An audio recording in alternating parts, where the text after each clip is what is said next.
සදහම් දහර අපමණ විපත් අභිමුවවුවද සදාතනික බුදු දහමින් සලසාගත හැකි සැනසුම පැවසෙන සදහම් දෙසුම සදහම් දහර වෙළඳ සේවයෙන් සදහම් දහර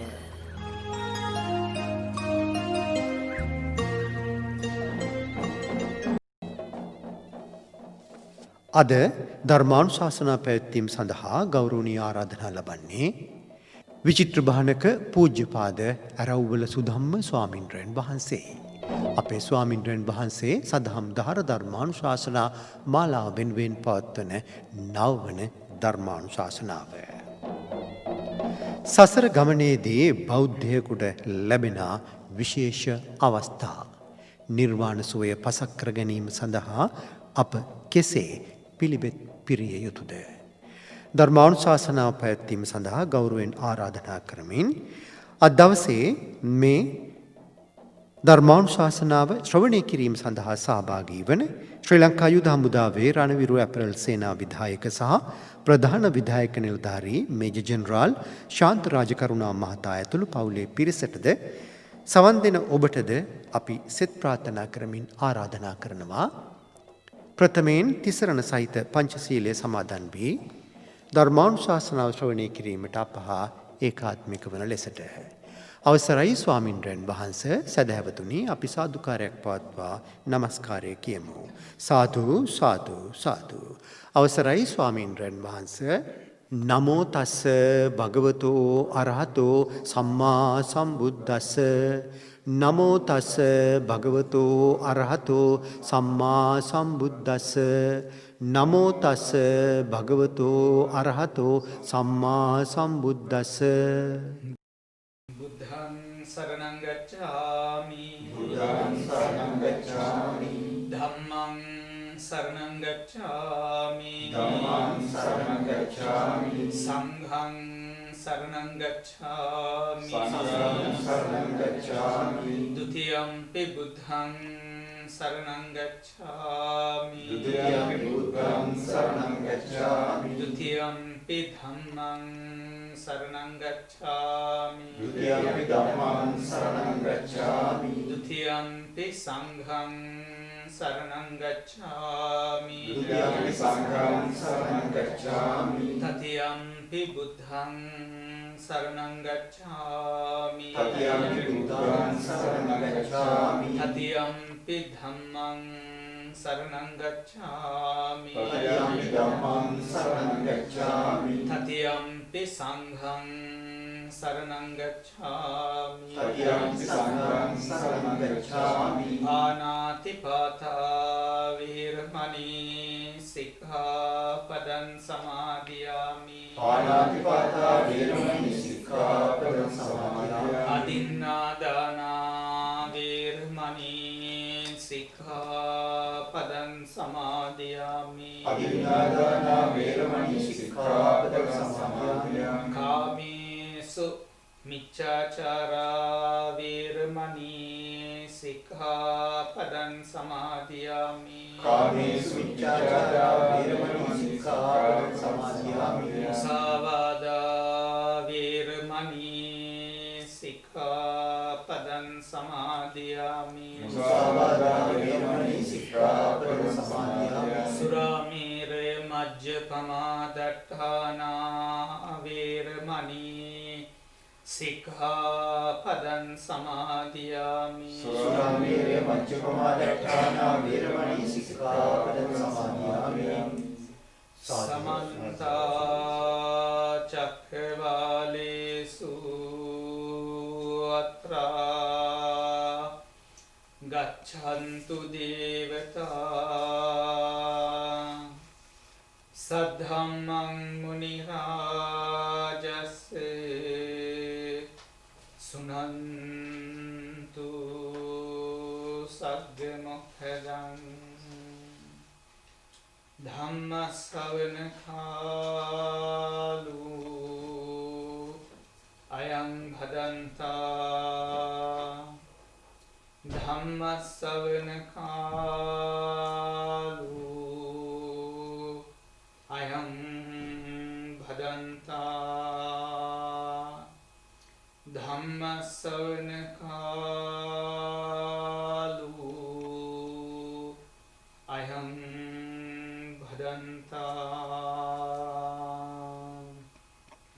නමෝ තස්ස භගවතු අරහතු සම්මා සම්බුද්දස්ස නමෝ තස්ස භගවතු අරහතු සම්මා සම්බුද්දස්ස නමෝ තස්ස භගවතු අරහතු සම්මා සම්බුද්දස්ස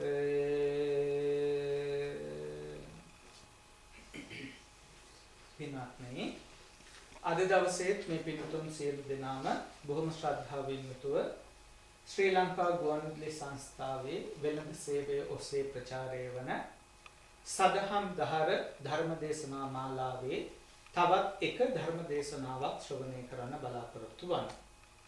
අද දවසේ අප විසින් සිදු කරනු ලබන 9 වන ධර්මදේශනාව සිදු කරන්නට බලාපොරොත්තු වෙනවා.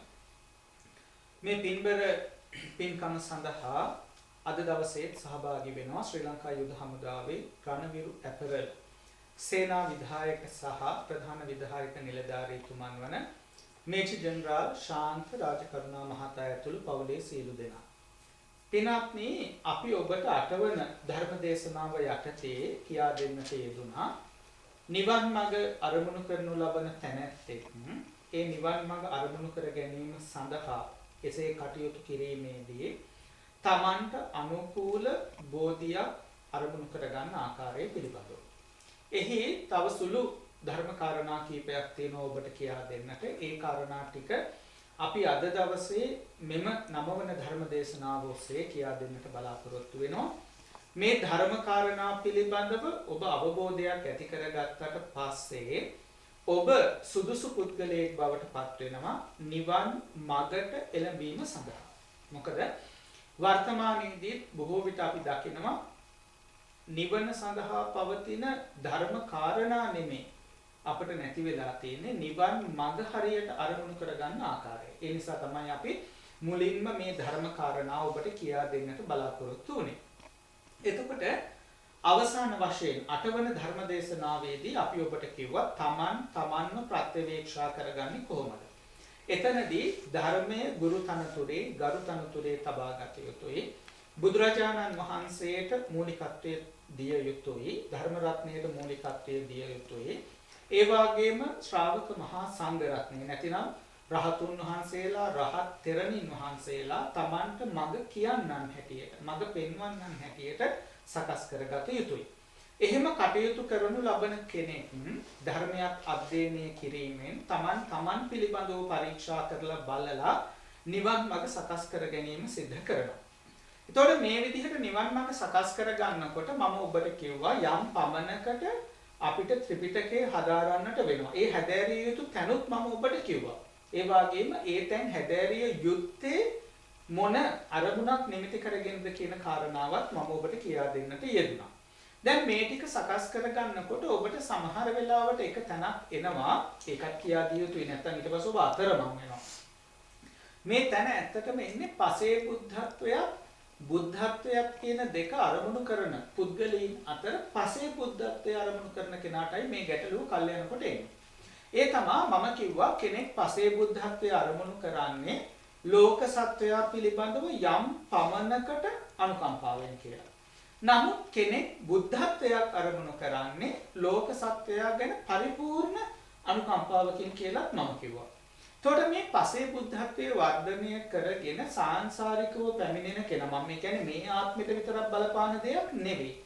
නමුත් ඔබ අතීතයේ ඉඳන් බුදුරු සමීපේ පසේ බුද්ධත්වයක් හෝ බුද්ධත්වයක් අරමුණු කරගෙන එන කෙනෙක් නම් පසේ බුද්ධත්වයේ තුල එන කෙනාට මේ ආත්ම භාවයේ මේ ධර්මතා ටික වඩාගෙන යනකොට මම මේ කියන ගැටලුව ඇති වෙනවා. එතකොට මේ කියන ගැටලුව निराකරණය කරගන්න ආකාරය තමයි මෙතනදී කියන්නේ. මොකද මේකට ඇත්තට මම නමක් දෙනවා. මේක බුද්ධ වචනේ තියෙන නමක් නෙමෙයි. මේකට මම නමක් දෙනවා හරියට සංක්‍රාන්ති අවස්ථාවක් වගේ. ඒක කරනවද මේක කරනවද මොකක්ද තෝරගන්නේ කියලා හරියට පිළිතුරක් සොයාගන්න බැරි අතරමං වෙන එක තැනක් එනවා. අන්න එතන ගැටලු निराකරණය කරගන්න හැටි මුලින්ම මම කියලා දෙනවා. මොකද මේ කාරණා යම් කෙනෙක් මේ මම කියන පිළිවෙලින් මේ ටික වඩාගෙන එනකොට සමහර වෙලාවට අදෝබ මේක පටන් ගත්තත් සමහරලාට මාස කිහිපයක් යනකොට මේ ගැටලුව එනවා වෙන්න පුළුවන්. අවුරුද්දකින් දෙකකින් එනවා වෙන්න පුළුවන්. නමුත් මේ ගැටලුවට ඔබ අනිවාර්යයෙන්ම මුහුණ දෙනවා. ඒ නිසා තමයි මේ කාරණාව මේ තුලදීම අපි කියලා දෙන්න බලාපොරොත්තු වෙන්නේ. දැන් මම කියවනේ පසේ බුද්ධත්වයට අරමුණු කරන කෙනා හැමතිස්සෙම කල්පනා කරනවා අනේ බුදුරජාණන් වහන්සේලා රහතුන් වහන්සේලා ලෝකේ නැති කාලයේදී මේ අසරණ මිනිස්සු ලෝක සත්වයෝ නිරේ පුරවනවා. මොකද එයාලට දන් දීලා සිල් රැකලා බණ භාවනා කිරීම කොහොම වෙතත් අඩුම ගානේ හරියට පිනක් කරගන්නවත් පින්කෙතක් දකින්න ලැබෙන්නේ නැහැ. නමුත් පසේ බුදු කෙනෙක් දැන් අපි දන්නවා බුදුවරු නම් එක්කෙනයි ලෝකෙට පහළ වෙන්නේ. රහතුන් වහන්සේලා කෝටි ප්‍රකෝටි ගණනක් පහළ වෙනවා. ඒ වගේම තමයි පසේ බුදුරුත් ලක්ෂ ගණනක් ලෝකේ පහළ වෙනවා. එතකොට මේ පසේ බුද්ධත්වයට පත් වෙන කෙනා ලෝක සත්‍යය කියලා අරමුණු කරන්නේ මනුස්ස ලෝකේ මේ අපි කතා කරන ස්ත්‍රී පුරුෂ මිනිසුන් ගැන විතරක් නෙමෙයි. දෙවියෝ වෙන්න පුළුවන්, බ්‍රහ්මයෝ වෙන්න පුළුවන්, තිරිසංගත සත්වයෝ වෙන්න පුළුවන්, මිනිස්සු වෙන්න පුළුවන්, ඊළඟට නාගයෝ වෙන්න පුළුවන්, සුපර්ණයෝ වෙන්න පුළුවන්, යක්ෂයෝ වෙන්න පුළුවන්, ප්‍රේතයෝ වෙන්න පුළුවන්. මේ ආදී පොදු සියලුම ලෝක සත්වයින් පිළිබඳව තමයි ඒගොල්ලෝ අරමුණු කරන්නේ. එතකොට එහෙම අරමුණු කරන මේ පසේ බුද්ධත්වයේ ප්‍රාර්ථනා කරන පසේ බෝධිසත්වයන් වහන්සේලා මේ ගුණ ධර්මතා පූර්ණණය කරගෙන එනකොට ඒගොල්ලන්ගේ පරාර්ථකාමී හැඟීමත් තව ටික ටික වර්ධනය වෙනවා. මොකද එයා කොහොමත් බුදු කෙනෙක් ලෝකේ නැති කාලේ ලෝකෙට පිහිට වෙන්න ඕනේ කියලා මම ඉක්මනින් සසරෙන් මිදෙන්න ඕනේ කියන ප්‍රාර්ථනාවේ ආත්මාර්ථකාමී හැඟීමෙන් එහාට ගිය කෙනෙක්නේ. එතකොට එයාගේ පරාර්ථකාමීත්වය මේ ධර්මතා වඩන්නත් ලෝක ස්වභාවය වැටහෙන්නත් එයාට වඩාත් කාරුණික සිතක් ඇති වෙනවා මේ ලෝක සත්වයා පිළිබඳව. එතකොට එහෙම කාරුණික සිතක් ඇති වෙනකොට මේ ධර්මතා පූර්ණණය කරගෙන එනු ලබන කෙනා එක අවස්ථාවකදී නවතිනව තැනක මම පසේ බුද්ධත්වයේ තුලම නිවන අරමුණු කළ යුතුද නැත්නම් මං එහාට ගිහලා බුද්ධත්වයට ප්‍රාර්ථනා කරනවද කියන තැන අතරමං වෙනවා. මේක හොඳට ලියාගත යුතු තැනක්. මොකද නැත්නම් එයාටත් අර මං කිව්වා වගේ තුන්තරා බෝධිය ගැන හිතුවා වගේ මං පසේ බුදු වෙනවද කියන තැන එයා අතරමං වීම සිද්ධ වෙනවා. තමන්ගේ හරියට බෝධිය එතකොට අරමුණු කරගන්න බැරි වෙනවා. එතකොට අන්න ඒ වගේ ප්‍රායෝගික ගැටලු තියෙනවා.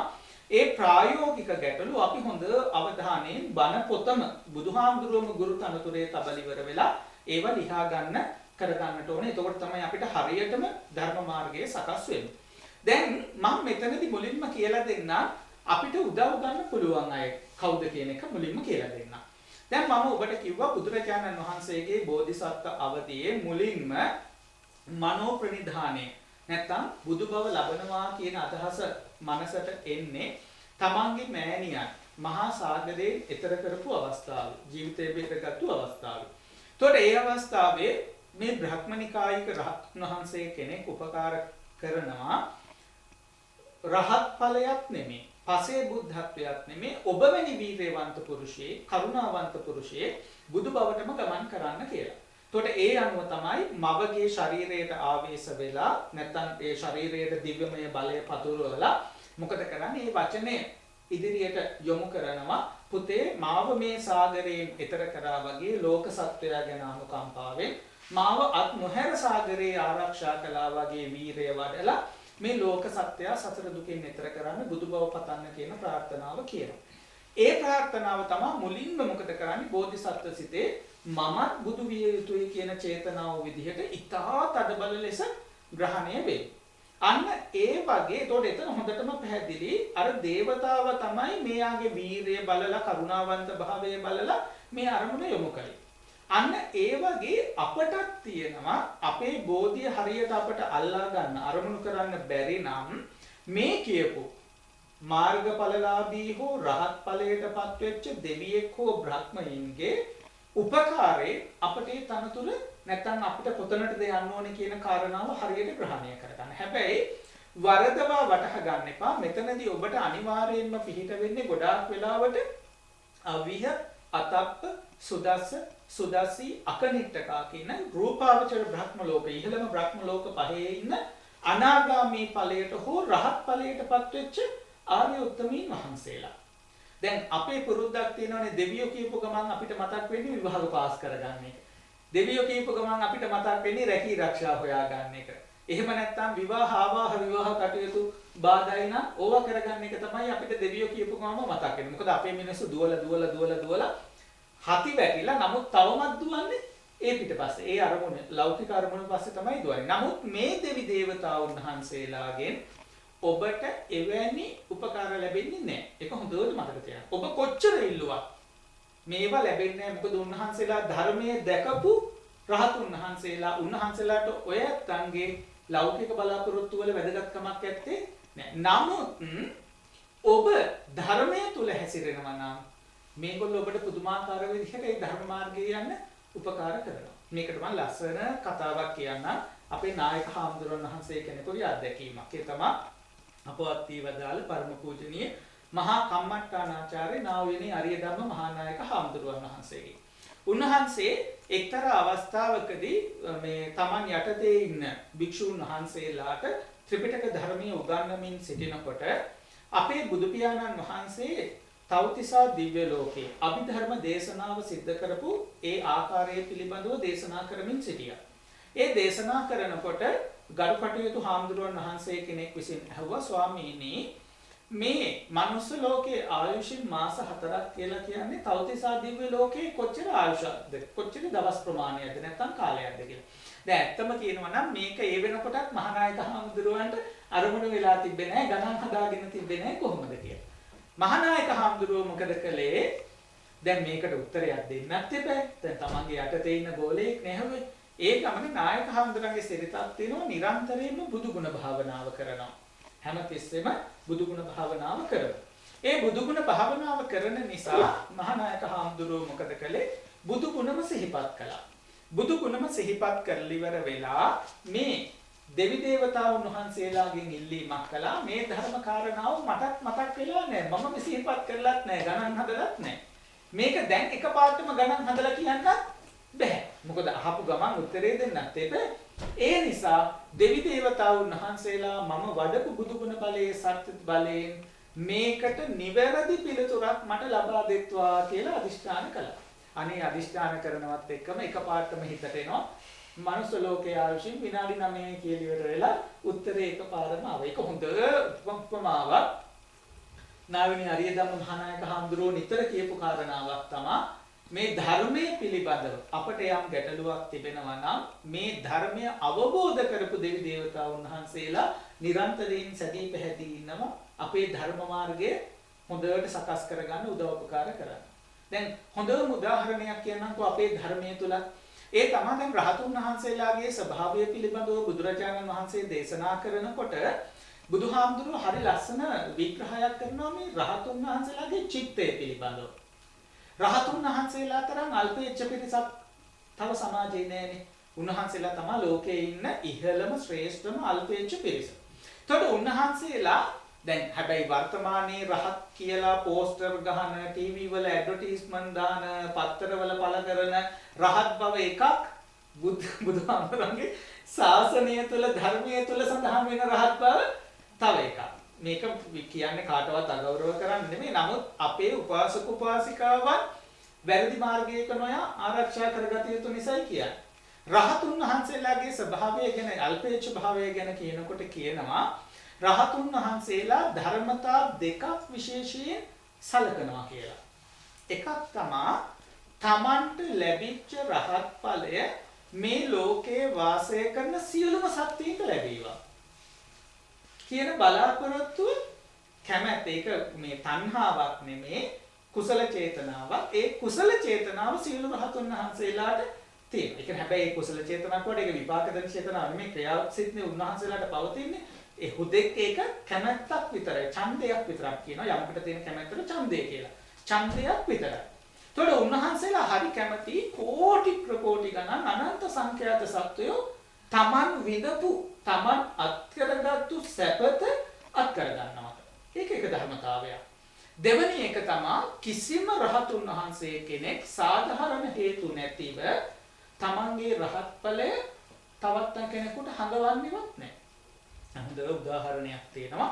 අපේ උපසම්පදා භික්ෂුන් වහන්සේලාගේ විනය පිළිබඳව සාකච්ඡා කරනකොට උන්වහන්සේලාට පරාජික ආපත්‍ති සිද්ධ වෙන ප්‍රධාන වැරදි නැත්නම් ආපත්‍ති හතරක් ගැන කතා කරනවා.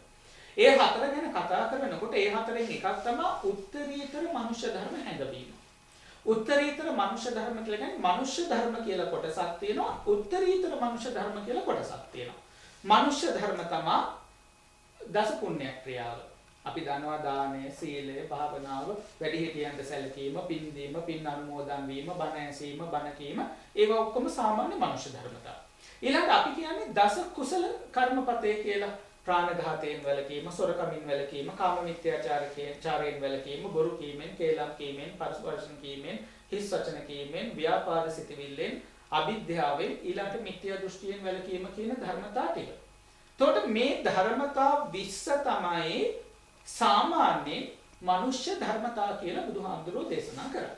උත්තරීතර මනුෂ්‍ය ධර්මතා. උත්තරීතර කියලා කියන්නේ මේ 20න් එහාට යනවා, ඉහළට යනවා. එතකොට එයාගේ සිතත් සාමාන්‍ය පුද්ගලයෙකුට වඩා දියුණුයි. එයාගේ වචනය සාමාන්‍ය කෙනෙකුට වඩා බොහොම සංවරයි. එයාගේ මානසික මට්ටමත් සාමාන්‍ය කෙනෙකුට වඩා බොහොම ප්‍රඥාවන්ත ස්වභාවයෙන් ඕනම දෙයක් නොනැතුව බුද්ධියෙන් දකින ස්වභාවයකටපත් වෙනවා. ඒත්පත් වෙනවා කියලා කියන්නේ බුදුදහම වටහා ගැනීම නිසා ලෝකයේ තියෙන සත්‍යතාවයේ සත්‍ය ස්වභාවයෙන් දකින්න පුළුවන් තත්වයකට යපත් වෙනවා.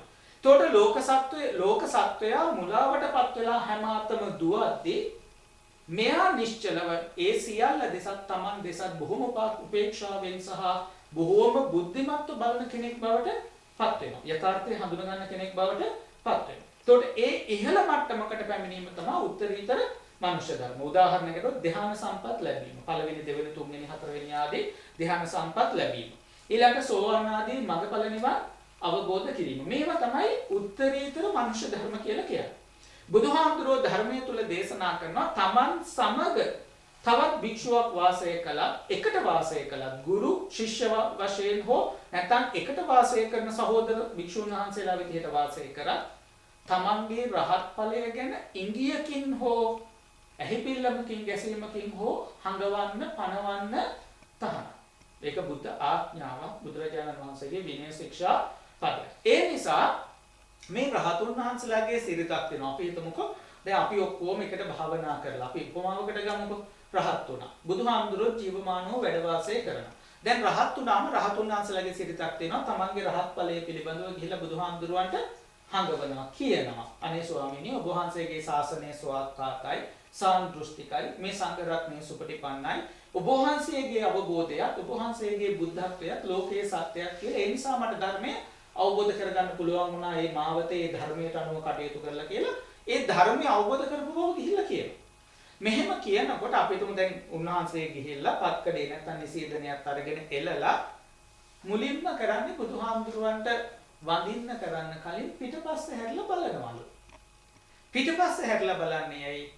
තවත් භික්ෂුවක් හෝ භික්ෂුණියක් හෝ උපාසකයෙක් හෝ උපාසිකාවක් මම කතා කරන මානේ ඉද ප්‍රමාණේ මම මේ කියන දේ අහගෙන ඉන්නවද කියලා බලනවා.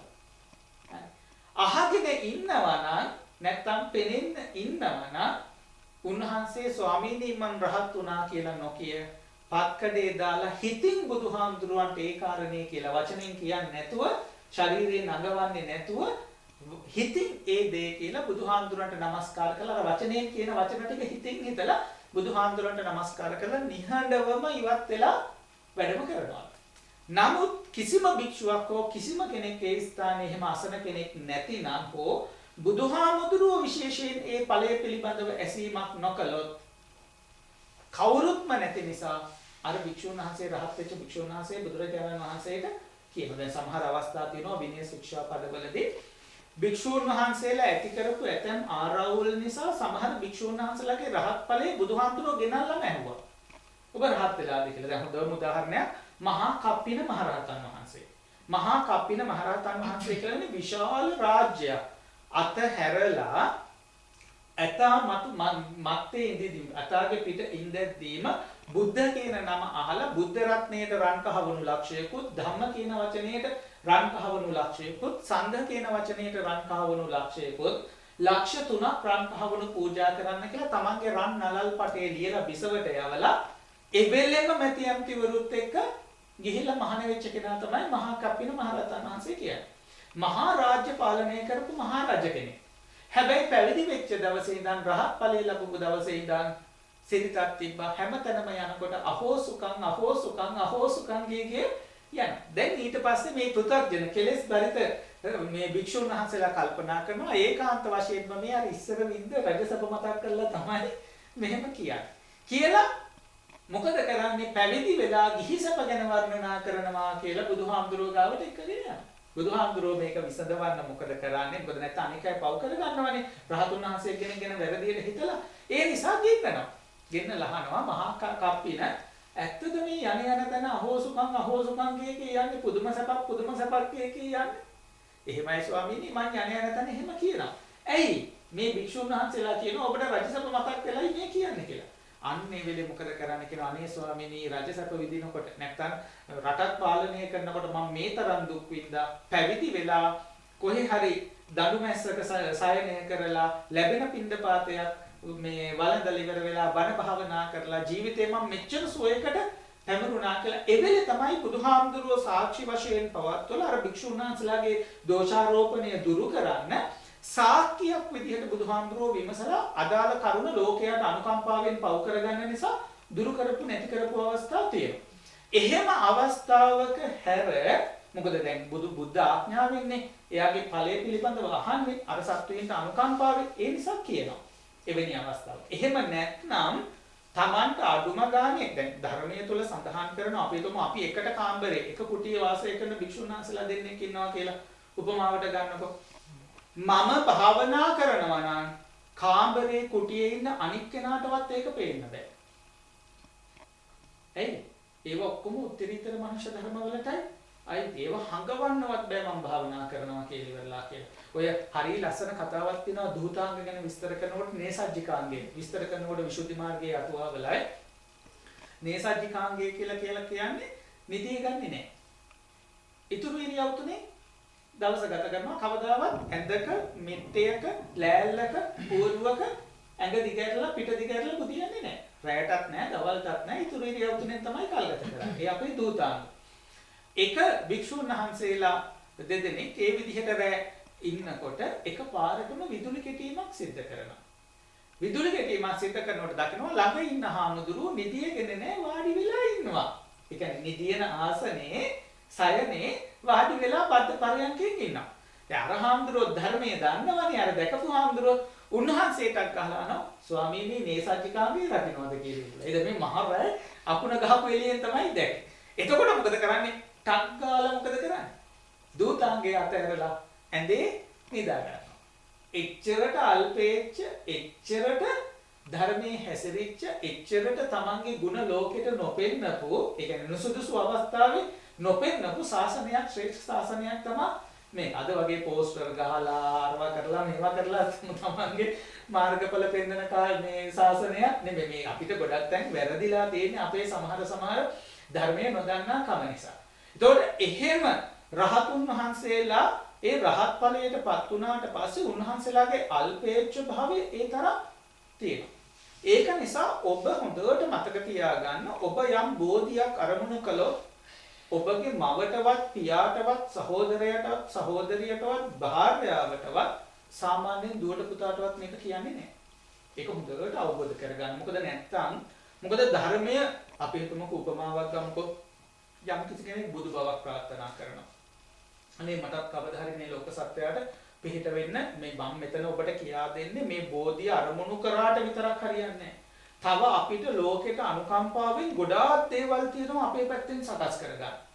ඒවත් සකස් කරගෙන හරියට පාර සකස් කරගත්තොත් තමයි ලෝකයටත් හිංසාවක් පීඩාවක් නොකර අපේ ගමන අපිට යන්න පුළුවන් හැකියාව තියෙන. ඒක නිසා ඔබ මොන බෝධිය අරමුණු කළත් මේ කටයුතු ගැන හොඳ අවබෝධයකින් කටයුතු කළ යුතුමයි. ඒ නිසා තමයි මේ ඔක්කොම කාරණා ටික අපි විස්තර කරලා කියලා දෙන්න බලාපොරොත්තු වෙන්නේ.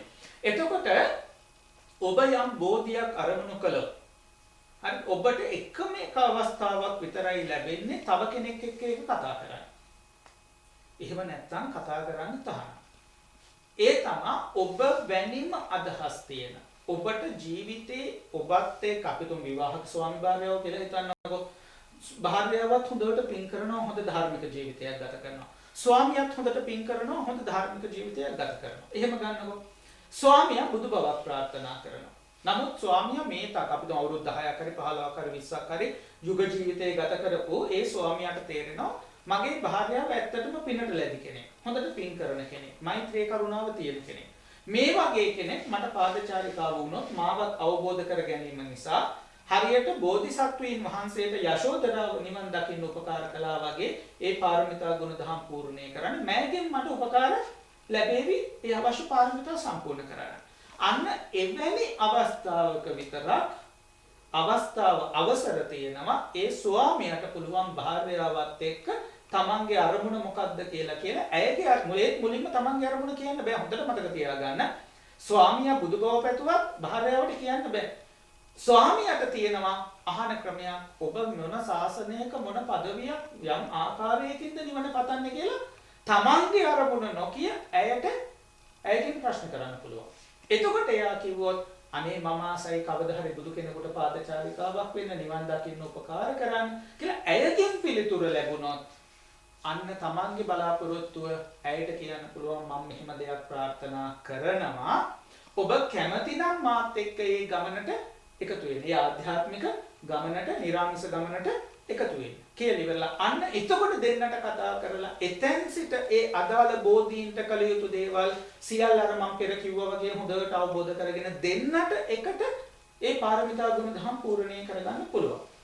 ඒ හැර අඩුම ගානේ භාර්යාවට ස්වාමියාට භාර්යාවටවත් මේ ධර්ම කාරණා කියන්නේ නැහැ. මොකද හේතුව ලෝකෙට අනුකම්පාවයි. දැන් සාමාන්‍ය පෘථග්ජන සත්වයෝ හැටියට අපි කාගෙත් අඩුපාඩු තියෙනවනේ. අපි කාගෙනොත් සමහරවිට අඩුපාඩු වෙන්න පුළුවන්. හිතන්නකො මෙහෙම බොහෝම ඉවසිලිවන්ත මිනිස්සෙක්. නමුත් ඇති වෙන සමහර අර්බුදකාරී තත්වයකදී ඊතා ප්‍රකෝපකාරීව හැසිරෙන්න පුළුවන්. එතකොට සමහර අය මොකද කරන්නේ? අපි හිතමුකෝ මෙයාගේ මේ බෝධිය ගැන දන්න කෙනෙක් ඉන්නවා කියලා ඉවරලා එහෙම. එතකොට අර ප්‍රකෝපකාරී හැසිරීම ගැන බලලා අර බෝධිය අරමුණු කරගෙන මෙයාට නිඳා කරන්න පුළුවන්. තේරුණාද මම? ඒකයි මේ ලෝකෙට අනුකම්පාවෙන් මේවා කියන්නේ නැහැ කියලා කියන්නේ. හරි? දැන් කියන්න පුළුවන් අනේ ඔය කේන්ති ගිහලා වාට මොන බුද්ධත්වයේද කියලා ඉවරලා එතකොට අර පුද්ගලයාට නිඳා කරන්න පරිහරණය කරන්න ලෝකේ තියෙන ශ්‍රේෂ්ඨම පදවිය. තේරුණාද? දැන් උදාහරණයකට ගත්තොත් අපි දැන් මේ කෙලෙස් ධර්මතා ගැන කියනකොට කියනවා විශේෂ කෙලෙස් ධර්මතා උපක්ලේශයකට අත්තුක්ඛංසන පරවම්බන කියලා කෙලෙස් ධර්ම දෙකක්. අත්තුක්ඛංසන තමන් උසස් කොට තියෙනවා පරවම්බන අනුන් පහත් කරලා සලකනවා. නිନ୍ଦා පහස කරලා. එතකොට ඒ තුල ඒ කතා කරන කෙනාට කියන කෙනාට අකුසල් රැස් වෙනවා. මොකද ඇත්තටම ඒ කෙනාගේ දුර්වලතා තිබ්බට එයා දිගින් දිගට පාරමිතා ගුණ දහම් වඩනවා නම් ඒ බෝධිය සඳහා ඇත්තටම එයා ලෝකේ බොහොම ශ්‍රේෂ්ඨ කෙනෙක්. අද එයා බුද්ධත්වේ නැති වෙන්න පුළුවන්. නමුත් ඉදිරියට එයා අනිවාර්යයෙන්ම බුද්ධත්වයට ගමන් කෙරෙනවා. දැන් මවගෙන් විවරණ ගන්න වෙලා වෙන කම්ම අපේ බෝධිසත්වය බුද්ධත්වයේ අරමුණු කරලා තිබෙන්නේ නැහැ. ඒක තමයි අවස්ථාව බුද්ධත්වයේ අරමුණු කරපු. ඊට පස්සේ චිත්තේම දිගට වර්ධනය කරගෙන ශ්‍රේෂ්ඨ මානසිකත්වයක් තියෙන කෙනෙක් හැටියට ලෝකයට මහා සේවයක් සිද්ධ කළා. එතකොට එහෙම කෙනාට නිନ୍ଦා අපහාස කරනවා කියලා කියන්නේ අර කරන පුද්ගලයාට විශාල පවක් නිරේගාමී වෙන්න හේතුව. ඒ නිසා ලෝකෙට අනුකම්පාවෙන් එවැනි බෝධියක් අරමුණු කරන කෙනෙක් අර වගේ අවස්ථාවක හැර අර කාරණා කියන්න කරන්න යන්නේ නෑ. ඒක Taman තුලම තියාගෙන මුලින්ම සිතින් බුදු බව ප්‍රාර්ථනා කරගෙන යනවා. ඒවට කියනවා මනෝ ප්‍රනිධිය කියලා. යම් අවස්ථාවක් එනවා එයාට බය නැතුව ලෝකෙට කියන්න පුළුවන්. මේක විහිළුවක් විදියට ගන්නෙ නැතුව ස්ථාවර තත්වයකට ඇවිල්ලා ඕනම දුකක් කරදරයක් විඳින්න උනත් වචනෙන් ඒ දේ කියන්න පුළුවන් තැනකට එනවා. අපි ඒකට කියනවා වාග් ප්‍රනිධිය කියලා. වචනෙන් කියනවා. එතකොට එයා ශක්තිමත් වෙලා ඉවරයි මානසිකත්වයෙන් මම අනිවාර්යෙන් මේ අරමුණට යනවා කියලා. එතකොට ඒ වචනෙන් කීමත් දිගටම කරලා එක තැනක් එනවා. ජීවිතේ උනත් පරිත්‍යාග කරන්න පුළුවන් බුදුහාමුදුරුවෝ ධර්ම රත්නයේ සංඝ රත්නයේ වෙනින්. හරියට අපේ සුමේද පඬිතුමා දීපංකර බුදුහාමුදුරුවෝ සමීපේ ජීවිත පරිත්‍යාග කළා වගේ. ඒතකොට එතෙන්ට එනවා කියලා කියන්නේ එයා බුද්ධත්වයේ ලබනවා කියන එක නියතම තමා කවදාවත් එයාට වෙනස් වෙන්නේ නැහැ. නමුත් එතකන් එන ගමන විශේෂයෙන් මනෝ ප්‍රනිධිය සම්පූර්ණ කරගන්න ටික තමන් මානසිකව ශක්තිමත් වෙන්න ඕනේ. තව කෙනෙකුට පව් පිරෙන්නේ නැති විදිහට. කියන්නේ තමන්ගේ වැරද්දක් නිසා මේ පව් පිරෙන්නේ ඒ අයගේ කෙලෙස් නිසා. නමුත් එතනවත් ඊට සකස් කරන්න ඉතුරුවක් දෙන්නේ නැහැ. මොකද අනේ මගේ අරමුණට නින්දා අපහාස කරලා මේ සත්වයෝ නිරේට යනවා නේද කියන අනුකම්පාව නිසා මුලින්ම නිහඬ වේ කටයුතු ටික සම්පූර්ණ කරගන්න. නමුත් අර වගේ තමන්ට සුදුසු කෙනෙක් මුණ ගැහුනොත් ඒ ටික සකස් කරගන්න බාධාවක් නැහැ. ඒතකොට මේ ටික සම්පූර්ණ කරගෙන නිහඬව මොකද කරන්නේ? තමන් කොතනින්ද ඒ කටයුතු ටික කරගන්නේ කියලා මුලින්ම කරන්න ඕන දේ තමයි සිල්පද ටික ඉගෙන ගන්න ඕනේ. ඇයි සිල් රකින්න මොකද්ද කරන්නේ කියලා දැනගන්න. දැන් අපි හිතමුකෝ අපි ප්‍රංශයට ගිහිල්ලා වැඩිදුර අධ්‍යාපනය ඉගෙන ගන්න කියලා. අපි දෙමළ ඉගෙනගෙන හරියන්නේ නැහැ. අපි ප්‍රංශ භාෂාව ඉගෙන ගන්නවා. අපි එංගලන්තයට ගිහිල්ලා වැඩිදුර අධ්‍යාපනය ඉගෙන ගන්නවා කියලා අපි වෙන භාෂාවක් ඉගෙනගෙන හරියන්නේ නැහැ. අපි ඉංග්‍රීසි ටික ඉගෙන ගන්නවා. අන්න ඒ වගේ අදාළ කරුණු ටික සම්පූර්ණ කරගන්න බණ පොත ධර්මයේ ත්‍රිපිටකය අධ්‍යයනය කරගන්නට ඕන. ධර්මය අධ්‍යයනය කරන ගමන් අවශ්‍ය කරුණු ටික හරියට ගත්තහම අපි යමකින් පෙරලා පිරිසුදු දේ අර ගන්නවා වගේ අපිට අවශ්‍ය ටික අපි ධර්මයෙන් මොකද කරන්නේ? එකතු කර ගැනීම සිද්ධ කරනවා. කරගෙන ඒවා ටික පුරුදු කරනවා. උදාහරණයකට කියන්නම්කො. අපි බුද්ධ චරිතය කියනකොට අපි හිතමුකෝ අපි බුදුහාමුදුරුවෝ බුදු බව පතන කෙනෙක් ගැන හිතන්නකො. මම මේ උපමාවට කියන්නේ බුදුහාමුදුරුවෝ මහා බෝධිසත්වයෝ අපේ බුදුහාමුදුරුවෝ දන් දීපු ආකාරය ගැන එයාගේ හිත පහදිනවා. ඔන්න අපිට සිතවිල්ලක් එනවා අනේ මමත් බුදුහාමුදුරුවෝ කරා වගේ මේ වගේ දානමය පින්කමක් කළා නම් හොඳයි කියලා Tamanට ඒ තරම් ශක්තිය නැති වුණත් ශක්ති ප්‍රමාණය ඒ දානමය පින්කම් කරනවා. බුදුහාමුදුරුවෝ සිල් රැකපු ආකාරය ගැන ධර්ම කාරණා Tamanට අරගෙන තමනුත් ඒ විදිහට සිල් රකින්න උත්සාහවත් වෙනවා. හරි. බුදුහාමුදුරුවෝ වත් පිළිවෙත් කරපු ආකාරය පිළිබඳව ඒ බෝධිසත්ව අවදී වත් පිළිවෙත් කරපු ආකාරය පිළිබඳව බලලා කරන්න පුළුවන්. අපි තුමු රහත් බෝධියක් ප්‍රාර්ථනා කරන කෙනෙක් සරියුත් මහ රහතන් වහන්සේගේ පදවිය ප්‍රාර්ථනා. එතකොට එයා ඉගෙන ගන්නවා මොනවාද සරියුත් හාමුදුරුවෝ කරපු පින්කම්. එහෙනම් මමත් මේ පින්කම් කළොත් මටත් ඒ තනතුරට යන්න මාර්ගය සැකසෙනවා. දැන් එයා මොකද කරන්නේ? අර පින්කම් ඉගෙනගෙන කොහොමද කළේ කියලා ඉගෙනගෙන ලැබෙන අවස්ථාවකදී මේ පින්කම් කර මොකද කරන්නේ එයා? තමන්ගේ බෝධිය අරමුණු කර. අන්න ඔතන තමයි ආරම්භයේ නිසා දැන් මම කිව්වා හිටගත්තු කෙනාට යන්න ඕනේ දැන් ඉස්සරහට. යන්න තියෙන ප්‍රතිපදාව.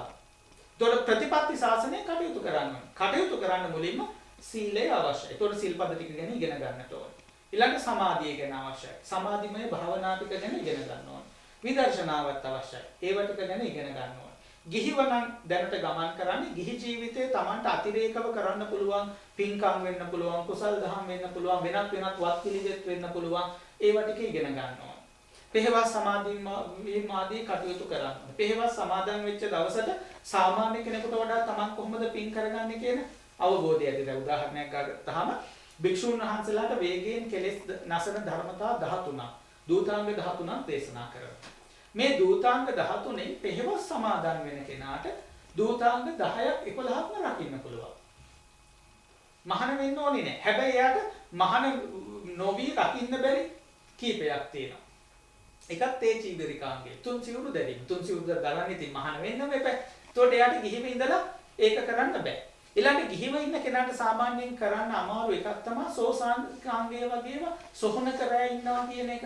කරන්න ටිකක් අමාරුයි. අන්න ඒ වගේ සමහර දූතාංග ඇර වේගයෙන් කෙලෙස් නැසන ධර්මතා තියෙනවා. අපේ රාග ද්වේෂ මෝහ නැසෙන ධර්මතා. අන්න එයා ඒව ඉගෙනගෙන පොහොය පෙරවස් සමාදන් වෙච්ච දවසට මොකද කරන්නේ? ඒව ටික වර්ධනය කරනවා. අන්න ඒ වගේ තමන් අරමුණු කරන අරමුණත් එක්ක දැන් කොහොමද පාත් එක හදාගත්තාම මාර්ගය සකස් කරගත්තාම පියවරෙන් පියවර ඉදිරියට යන්නේ කියන කරුණු ටික දැන් එකතු කරගන්න ඕනේ. අන්න එතනදී තමන්ට ඒ කාරණාව නොහැටෙනවා නම් උදව් අරගන්න පුළුවන්. නැත්නම් තමන්ට බෝධිය වුණත් තවම හරියට ග්‍රහණය කරන්න බැරි නම් කොහොමද කියලා. නැත්නම් අර මං කියපු බුදු බවදෝ පසේ බුදු බවදෝ කියන තැන තාම අවිනිශ්චිතව ඉන්නවා නම් දැන් උදව් ගන්න පුළුවන් පිරිස තමයි අර රහත් දේවතාවුන් වහන්සේලා. හැබැයි උදව් කරනවා ඒ උදව් අපි ගන්න හොඳට දැනගන්න ඕනේ. කොහොමද ගන්න? ගන්න යම් කාලයක් අපි වැය කරනවා. අපි හොඳට දන් දෙන්න පුරුදු වෙන්න ඕනේ මුලින්. සිල්පද ටික ආරක්ෂා කරන්න පුරුදු වෙන්න ඕනේ. විශේෂයෙන් බුදුගුණ භාවනාවත් මෛත්‍රී භාවනාවත් දේවතානුස්සතියක් කියන භාවනා ක්‍රම තුන පුරුදු කරන්න ඕනේ.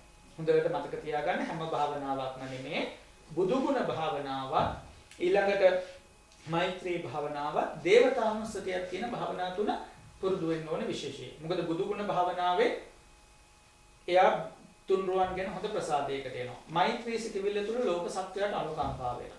දේවතානුස්සතිය තුළ දෙවියන්ගෙන් උදව් ගන්න සුදුසු මට්ටමකට මානසිකව සම්බන්ධතාවය යාට හැදීම සිද්ධ වෙනවා. ඒකයි දේවතානුස්සතිය මෙතෙන්ට අරගන්නේ. මේ ටික කරමින් එයා අදිෂ්ඨාන කළ යුතුයි. يعني බුදුහාමුදුරන්ට මුලින් කිව්වේ යුතුයි. බුදුරජාණන් වහන්සේ අද ඔබ වහන්සේ සම්මුඛයේ මගේ සම්මුඛයේ වැඩ වාසය කරා නම් මගේ බෝධිය මොකක්ද කියලා මට අසා ගන්නට පුළුවන්. මට කමටහන් අරගන්න පුළුවන්. නමුත් ස්වාමීන් වහන්සේ අද ජීවතුන් අතර නැහැ. නමුත් ධර්මීය ලෝකයේ තිබෙනවා රහතුන් වහන්සේලා ලෝකයේ වැඩ වාසය කරනවා. ඒක සත්‍යයක්. ඒ සත්‍ය බලයෙන් යම් රහතුන් වහන්සේ කෙනෙක් දිව්‍ය ආදී සම්පත් ලැබලා හෝ වර්තමානයේ වෙනකොට මේ ලෝකයේ සිටිනවද? ඒ දෙවියෝ බුදුන් සම්මුඛයේ මගේ බෝධිය සොයා ගන්නට මට උපකාර වන්නාක්සේ මට ඒ අරමුණ පිළිබඳව මට යම් මේ කියන්නේ හරි තීරණයක් ගන්න බැරි නිශ්චිත තීරණයක් ගන්න බැරි තැනක ඉන්නවා. හරියට මගේ බෝධිය අරමුණු කරගන්න මට අවශ්‍ය පරිසරේ සකස් කර දෙන්න කියලා අදිෂ්ඨාන කරන්න. හැබැයි එකපාරක් අදිෂ්ඨාන කරපු ගමන් මේක වෙන්නේ නැහැ. ඒකට අර ගුණ ධර්ම ටික වඩ යම් කාලයක් මොකද කරන්නේ? තමන්ට තමන්ගේ බෝධිය අල්ල ගන්නම බැරි නම් ග්‍රහණය කර ගන්නම බැරි නම් හිතා ගන්න මෙන්න මේ විදිහට මාර්ගයට අවශ්‍ය කරුණු ටික කරමින් මේගොල්ලන්ගෙන් උදව් ඉල්ලන්න ඕනේ. අන්න එතකොට හිතට අර හොඳට මතක තියාගන්න ඔය යක්ෂයෝ ප්‍රේතයෝ ආවේශ වෙනවා වගේ ඇඟට ආවේශ වෙලා කියන්නේ නැහැ. නමුත් තමන්ට යක්ෂයෝ ප්‍රේතයෝ කියන්න වගේ ඇඟට ආවේශ වෙලා කියන්නේ නැහැ. මේක කියන ක්‍රම දෙකක් තියෙනවා. එකක් තමා සමහර වෙලාවට ඔබ නිදියගෙන සිටියේදී ඔබට ඒ දෙවියන්ගේ රූපය දර්ශනය කරලා අසුවල් බෝධිය ප්‍රාර්ථනා කරන්න කියලා කියන අවස්ථා තියෙනවා. ඒක එක ස්වරූපයක්. දෙවනි ස්වරූපය තමා ඔබට රූපය පෙන්වන්නේ නැහැ. නමුත් සිතට හෝ ඔවුන්ගේ කටහඬින් ඔබට අදාළ කරුණ තේරුම් යන්න හෝ අසන්න සලස්වනවා ඔබ විසින් මේ බෝධිය ප්‍රාර්ථනා කරන්න කියලා. මොකද ලෝකයේ ඉන්නවා පශ්චිම භවික රහතුන් වහන්සේලා කියලා පිරිසක්. මම මේ කියපු මේ සුද්ධවාස බ්‍රහ්ම ලෝකවල වාසය කරන රහතුන් වහන්සේලා. උන්වහන්සේලාට පැවරිච්ච විශේෂ කටයුත්ත තමා ලෝකේ යම් කෙනෙක් බුදු බව ප්‍රාර්ථනා කරන්න, පසේ බුදු බව රහත් බෝධිය ප්‍රාර්ථනා කරන්න බලාපොරොත්තුව සිටිනවා නම්, නැතිනම් ඒ තුල යම් ගැටලුවක සිටිනවා නම්, අර්බුදකාරී තත්වයක සිටිනවා නම් ඔවුන්ට මාර්ගය සකස් කරලා දෙන්න උපකාර කරන්න කියන වගකීම මේ පශ්චිම භවික රහතන් වහන්සේලාගේ තියෙන. දැන් උදාහරණයක් ගත්තොත් සතරවරම් දෙවියන්ට පැවරිච්ච රාජකාරිය එකක්. සක්‍ර දෙවියන්ට පැවරිච්ච රාජකාරිය එකක්. දෙතිස් මහදේවරුන්ට පැවරිච්ච රාජකාරිය එකක්. අටවිසි සේනාපතිවරුන්ට පැවරිච්ච රාජකාරිය එකක්. බුදුවන මෛත්‍රී බුදුවරු වගේ බෝධිසත්වයන් වහන්සේලාට පැවරිච්ච රාජකාරිය එකක්. ඊළඟට ලෝකබ්බ්‍යූහ කියලා දේවතාවෝ ඉන්නවා. ඒගොල්ලෝ තමයි බුදුවන ආත්ම භාවයේ බෝධිසත්වයන් වහන්සේට සතර පෙර නිමිති පෙනෙන දේවතාවෝ කියලා කියන්නේ. ඒ ලෝකබ්බ්‍යූහ දේවතාවෝ. ඒගොල්ලන්ගේ නම ලෝකබ්බ්‍යූහ දේවතාවෝ. ඒගොල්ලෝ තමයි ලෝකයේ විනාශ වෙනකොට, බුදු කෙනෙක් පහළ වෙනකොට, සක්විති රජ කෙනෙක් පහළ වෙනකොට සතර පෙර නිමිති පෙන්වීම වගේ වගකීම් වලට ඒ පවර්ලා තියෙන්නේ ඒ අයට. ඒ වගේ ලෝකපාලක දේවතාවෝ කියලා මේ විදිහට ඒ කටයුතු සිද්ධ කරන්න බුද්ධ ආඥාවෙන්ම පැවරිච්ච, ස්වභාව ධර්මයෙන්ම පැවරිච්ච දේව කොට්ටාසයක් ඉන්නවා. ඒතකොට අර පශ්චිම භවික රහතුන් වහන්සේලා නිතර ඔබ ඒ ආරාධනාව සිද්ධ කරනකොට ඔවුන් අරමුණු කරලා මේ විදිහට ඔයගොල්ලෝ දානමය පින්කම් කළා, සීලමය ගුණ ධර්ම වර්ධනය කළා, භාවනා කරලා. ඒතකොට ඒ අය බලනවා ඇත්තටම ඔබට අවශ්‍යතාවයක් තිබෙනවද? මේක විහිළුවකට ගන්නවද? ඇත්තටම ඔබට අවශ්‍යතාවයක් තියෙනවා කියලා. ඒතකොට ඔබගේ අවශ්‍යතාවය කාලයත් සමග හරියටම දකින මේගොල්ලෝ අර කියපු ආකාරයට හිතට කීම හෝ සිහිනෙන් පෙනීලා කීම හෝ කටහඬින් අසන්න සැලැස්වීම කියන තුන් ක්‍රමයෙන් යම් ක්‍රමයකින් හරියට බුදුහාමුදුරුවන්ගෙන් මේක දෙනවා වගේ මොකද කරන්නේ? හම්බ වෙන. හැබැයි ඒගොල්ලෝ දෙනවනේ මේ බුදුහාමුදුරුවන්ගේ දර්ශනය මොකක්ද කියලා බලලා ඒගොල්ලෝ මුලට අරමුණ කියනවා. ඒ මොකක්ද? ඒ තමයි බුදුහාමුදුරුවෝ බුදු වෙච්ච දවසේ පළවෙනි සතියේ බෝධි මූලයේ වැඩ වාසය කරනකොට මේ මුළු විශ්වයේම ඉන්න සියලු සත්වයෝ දිහා බැලුවා. මේ ලෝක ධාතුව විතරක් නෙමෙයි. දැන් ඉන්නේ කොතනද? ඊළඟ උත්පත්තිය මොකක්ද? ඊට පස්සේ උත්පත්තිය මොකක්ද? මොන බුද්ධ ශාසනයෙන් නම් පාරමිතා පුරලා තියෙනවද? මගේ ශාසනයේ කවුද රහත් වෙන්නේ? නැත්තම් අසුවල් කෙනා කොච්චරක් ඉදිරියට තව යන්න ඕන? මොන ශාසනයේදීද නිවන් දකින්නේ? මොන පදවියෙන්ද නිවන් දකින්නේ? මොන සූත්‍ර දේශනාව අසලා? මොන ඵලයේද ලබන්නේ? මේ විදිහට මේ විශ්වයේ ඉන්න සියලු සත්වයෝ ගැන පළවෙනි සතියේ බැලුවා. එතකොට ඒ තුල බුදු පියාණන් වහන්සේ දැකපු දේ මේ දේවතාව සිහිපත් කරලා දිවසින් දැකලා බලනවා මේ කෙනා මේ ජීවිතයේ හෝ මෙයාට අසුවල් අරමුණ බුදුරජාණන් වහන්සේ දැකලා තියෙනවා කියලා. එතකොට මේ දෙවියෝ දෙන අරමුණ නෙමෙයි මේ තියෙන්නේ මොකද්ද? බුදුවරු දැකලා දැකපු අරමුණ දෙවියන් දිවසින් අතීතයේ පිළිබඳව සිහිපත් කරලා අරගන්න අරමුණ තමයි ඔබට දෙන්නේ. ඔබ මේ අරමුණට යන්න කියලා. ඒක සමානයි ජීවමාන බුදුහාමුදුරුවෝ සමීපේ තමන්ගේ බෝධි අරමුණු කරගත්තා සමානයි. ඒකයි මං කිව්වේ මේකේ අපි හිතනවට වඩා ගොඩාක් ගැඹුරු ධර්මකාරණා තියෙනවා කියලා ඉවරලා කියලා. අන්න එහෙම කරගත්තාම උන්වහන්සේලා මේ ක්‍රම තුනෙන් එක්කෝ හිතට කීම, එක්කෝ නින්දේදී පෙනී සිට කීම, එහෙම නැත්නම් කනට ඇසෙන සැලැස්වීම කියන ක්‍රම තුනෙන් කටයුතු කරනවා. හැබැයි මෙතන බාධාවක් වෙන තැනකුත් තියෙනවා. ඒ තමයි මායя සහ මාරපාර්ශික දේවතාවෝ Tamanට මාර්ගය වරද්දන්න පුළුවන්. ඒක වෙනවා. වැරදි මාර්ග තියෙනවා. ඒතකොට ඒත් එයා අතරමඟ අපිට රහත් බෝධියෙන් නිවන් දකින්න පුළුවන් කෙනාට ඊට එහා තනතුරක් දෙනවා. ඒතකොට එයාට ධර්මතා පූර්ණණය කරගන්න ශක්තිය නැහැ සංසාරේ. එයා සංසාරේ එහෙම ශක්තිමත් කෙනෙක් නෙවෙයි. ඒතකොට එයා මාර්ගයේ වරදිනවා. සමහරවිට බුදු කෙනෙක් වෙන්න සුදුසු කෙනාට රහත් ඵලයක් ගැන කියනවා. ඒතකොට ලෝකයට කරන්න පුළුවන් දේ අඩු වෙලා තියෙනවා. අන්න එතකොට ඕක කඩා ගන්න ඕනේ. බුදුරජාණන් වහන්සේගේ බුදු ගුණ, ධර්මයේ ගුණත්, රහතුන් වහන්සේලාගේ ගුණත් සත්‍යක්‍රියා කරලා විශේෂයෙන් බුදුරජාණන් වහන්සේ බෝධි මූලයේ මාර පරාජය කළා. අතීත සියලු බුදුවරුේ මාර පරාජය කළා. වර්තමානයේ අපේ බුදුහාමුදුරුවොත් එහෙම කළා. මතු බුදුවන සියලු බුදුවරුන්, රහතුන් වහන්සේලා පසේ බුදුවරු මාර පරාජය කරනවා සත්‍යයි. ඒ සත්‍ය ආනුභාව බලයෙන් යම් මාරේක හෝ මාරපාර්ශික දෙවියෙක් හෝ මාර්ගයේ වරද්දන යම් කිසි මාරපාර්ශිකෝ ධර්මයට අකමැති කෙනෙක්ගෙන් මට මේ මග මනාව පෙන්වීමේ බාධාවක් ඇති කරනවාද? ඒ ගුණයන්ගෙන්, ඒ සත්‍ය බලයෙන් මට පිහිට ලැබෙන්න කියලා සත්‍ය ක්‍රියා කර අරපින් බලයේ වර්ධනය කරගන්නකොට අරගොල්ලන්ට බාධා කරන්න බැරි තැනකට එනවා. එතකොට අර දෙවිවරුන්ගෙන් අපට හොඳටම ප්‍රතිඵල ලබා ගන්න පුළුවන්. මෙන්න මේ ටික කරගත්තු කෙනා ඊළඟට මුලින්ම ඉගෙන ගන්න ඕන දේ තමයි පාලි භාෂාව. අද පාලි භාෂාව අපේ සමාජයෙන් විසික් කරලා තියෙන බොහෝම දුරට. නිවන් දකින්න බෑ පාලි අඩුම ගානේ වචන ටිකවත් කියන හැටි දන්නේ නැත්නම්. දැන් මම උදාහරණයක් කියන්නම්. ටිකක් වෙලාව තියෙන නිසා. අද ලංකාවේ කී දෙනෙකුට පන්සිල් ඇති කියලා හිතනවා? මම නම් හිතන්නේ ඇඟිලි 10 නවන්න පුළුවන් ප්‍රමාණයටවත් කිහිපෙන්නතුන්ට පන්සිල් නැහැ. ඇයි? සමාදම් වෙන්නෙම වැරදි. හොඳ උදාහරණයක් කියන්නම්. තුන්වෙනි සිල්පදේ. තුන්වෙනි සිල්පදේ බුදුහාමුදුරුවෝ දේශනා කරන්නේ මෙහෙමයි. කාමේසු මිච්ඡාචාරා වේරමණී කියලා. කාමේසු කියලා තත්පර කීපයක් නැවතිලා මිච්ඡාචාරා වේරමණී. දැන් අපි සිල් දෙනකොට කියන්නේ ඒ විදිහට කාමේසු මිච්ඡාචාරා වේරමණී සික්ඛාපදං සමාදියා. දැන් හිතන්නකො හාමුදුරුවෝ එහෙම කිව්වගේ. ගිහි අය සමාදන් වෙන්නේ කොහොමද? කාමේ සුමිච්ඡාචාරා වේරමණී සික්ඛාපදං සමාදියා.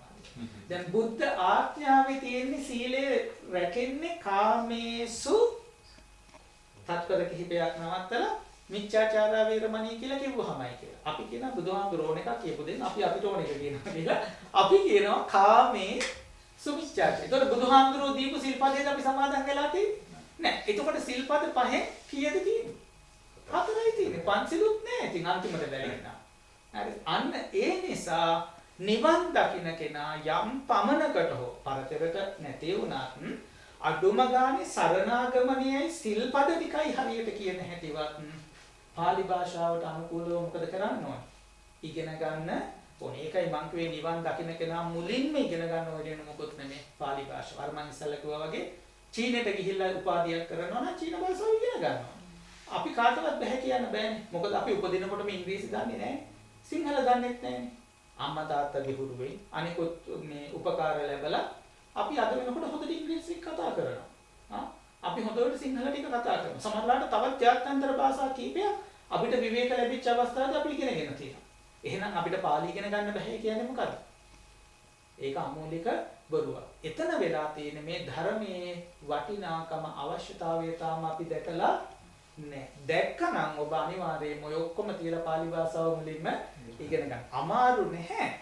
නමුත් මේකේ අවශ්‍යතාවය දැකලා නැති එකයි ප්‍රශ්නේ. ඒක නිසා නිවන් දකින්න බලාපොරොත්තු වෙන කෙනෙක් මුලින්ම හරියට নমස්කාරය කියන්න ඕනේ, සරණාගමනය කියන්න ඕනේ, පන්සිල් පද ටික කියන්න ඕනේ, බුද්ධ වන්දනාදී කටයුතු වලදී ඉතිපිසෝ ආදී ගාථා හරියට කියා කරගන්නට ඕනේ.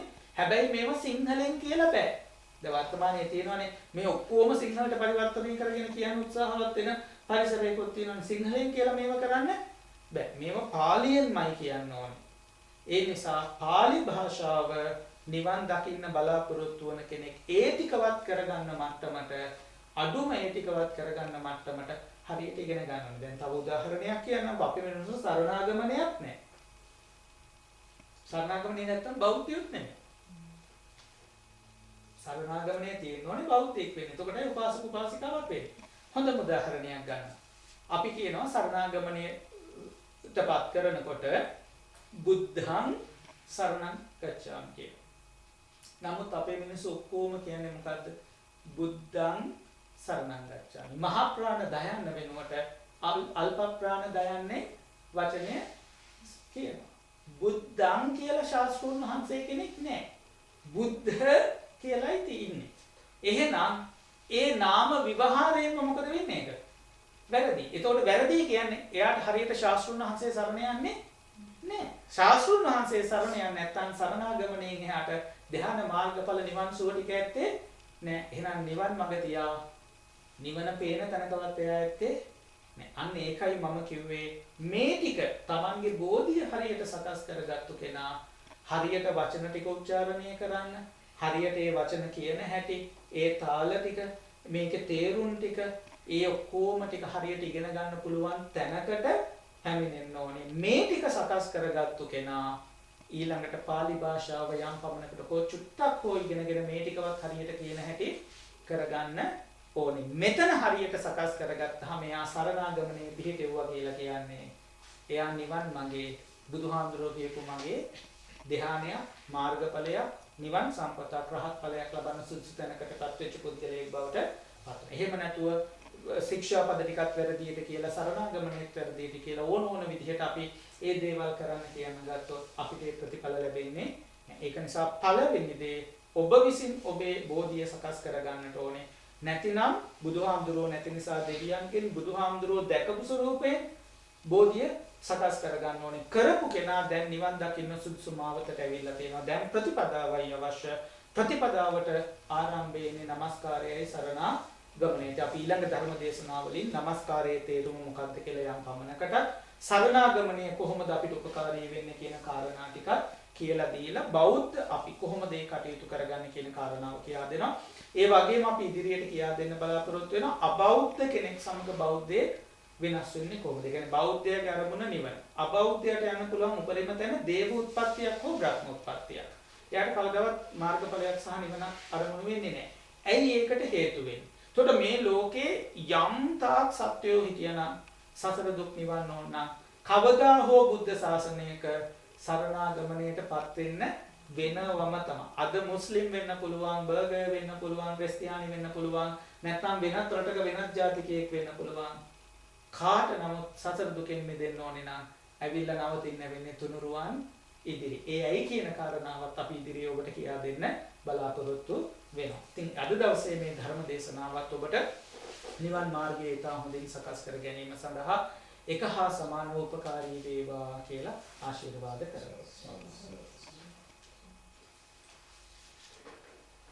පින්වත්නි, අද දවසේ මේ ධර්ම දේශනාව සඳහා සහභාගී වෙනවා ශ්‍රී ලංකා යුද හමුදාවේ රණවිරු ඇපරල් සේනා විධායක සහ ප්‍රධාන විධායක නිලධාරී මේජර් ජෙනරාල් ශාන්ත රාජකරුණා මහතා සහ පවුලේ සියලු දෙනා අද දවසේ මේ ධර්ම දේශනාව සඳහා සහභාගී වෙනවා. ඉතින් මේ පින්තුන්ට කායික මානසික සුවපත් භාවයේ නිදුක් නිරෝගී සම්පත් ලැබේවා. ඒ පින්තුන්ගේ රැකී ආරක්ෂා කටයුතු ගෘහාදී කටයුතු දුවා දරුවන්ගේ අධ්‍යාපන ආදී කටයුතු ආදී සියලු කටයුතු වඩාත් සඵල වේවා.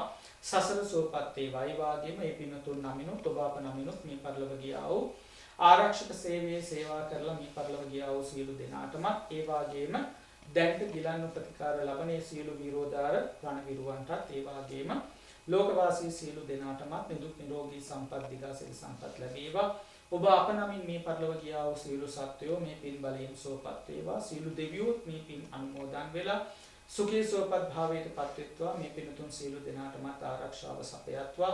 දෙවියන්ට දිව සපත් වර්ධනය කරගනිත්වා. ඔවුන්ට පතන බෝධියකින් නිවනින් සැනසෙත්වා. අප සියලු දෙනාටමත් ධර්මයේ දේශනා කළා වූ අපට ශ්‍රවණය කළා වූ ඔබට දායකත්වයේ දරුවා වූ පින්වත් සියලු දෙනාටමත් මෙලොව සියලු යහපත පරලෝ වඩාත් සුගතිගාමීත්වයේ නිවන් සුවය සඳහා මේ ධර්ම දේශනාවත් එක හා සමානව හේතු වාසනා වේවා කියලා ආශිර්වාද කරනවා. ආකාසට්ටා ච බුම්මට්ටා දේවා නාග මහිත්‍තිකා පුඤ්ඤන්තං අනුමෝදිත්වා චිරන් රක්ඛන්තු ශාසනං චිරන් රක්ඛන්තු දේශනං චිරන් රක්ඛන්තු ත්වං සදාති.